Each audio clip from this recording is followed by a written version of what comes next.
Madam Secretary, to Ms. Sanchez about what you heard that night, what you're doing, but nowhere in there did you mention a video.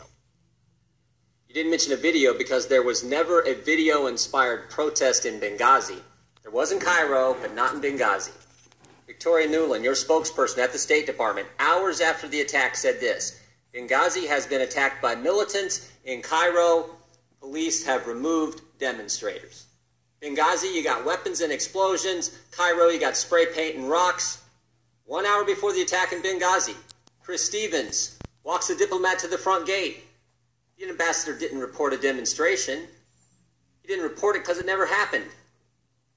An eyewitness in the command center that night on the ground said no protest, no demonstration. 2 intelligence reports that day. No protest, no demonstration. The attack starts at 3:42 Eastern Time. Ends at approximately 11:40 p.m. that night. At 4:06, an ops alert goes out across the State Department. It says this: mission under attack, armed men, shots fired, explosions heard. No mention of a video, no mention of a protest, no mention of a demonstration. But the best evidence is Greg Hicks, the #2 guy in Libya, the guy who worked side by side with Ambassador Stevens. He was asked if there had been a protest, would the ambassador have reported it? Mr. Hicks' response: absolutely. For there to have been a demonstration on Chris Stevens' front door and him not to have reported it is unbelievable, Mr. Hicks said. He said, secondly, if it had been reported, he would have been out the back door within minutes, and there was a back gate. Everything points to a terrorist attack. We just heard from Mr. Pompeo about the long history of terrorist incidents, terrorist violence in the country, and yet 5 days later, Susan Rice goes on 5 TV shows, and she says this: Benghazi was a spontaneous reaction as a consequence of a video. A statement we all know is false. But don't take my word for it. Here's what others have said. Rice was off the reservation on 5 networks. White House worried about the politics. Republicans didn't make those statements. They were made by the people who work for you in the Near Eastern Affairs Bureau, the actual experts on Libya in the State Department. So, if there's no evidence for a video-inspired protest, then where'd the false narrative start? Started with you, Madam Secretary. At 10:08, on the night of the attack, you released this statement: some have sought to justify the vicious behavior as a response to inflammatory material posted on the internet. At 10:08, with no evidence, at 10:08, before the attack is over, at 10:08, when Tyrone Woods and Glenn Doherty are still on the roof of the annex fighting for their lives, the official statement of the State Department blames a video. Why? During the day on September 11th, as you did mention, Congressman, there was a very large protest against our embassy in Cairo. Protesters breached the walls. They tore down the American flag.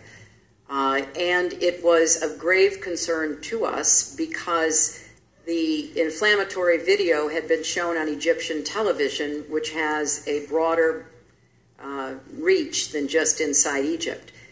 And if you look at what I said, I referred to the video that night in a very specific way. I said some have sought to justify the attack because of the video. I used those words deliberately, not to ascribe a motive to every attacker, but as a warning to those across the region that there was no justification for further attacks. And in fact, during the course of that week, we had many attacks that were all about the video.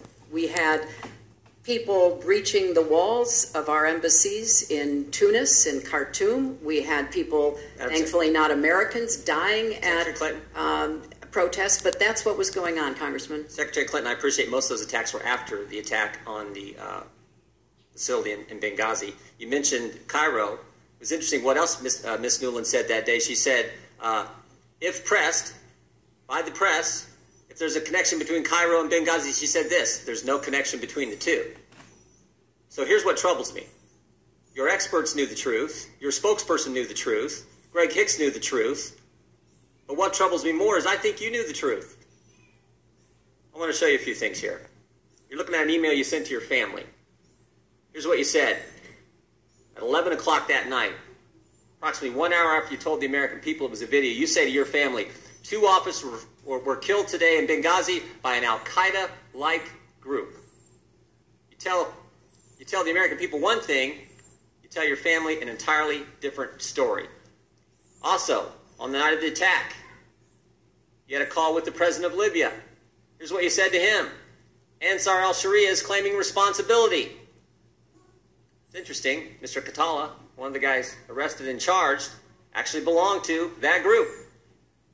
And finally, and most significantly, the next day, within 24 hours, you had a conversation with the Egyptian Prime Minister.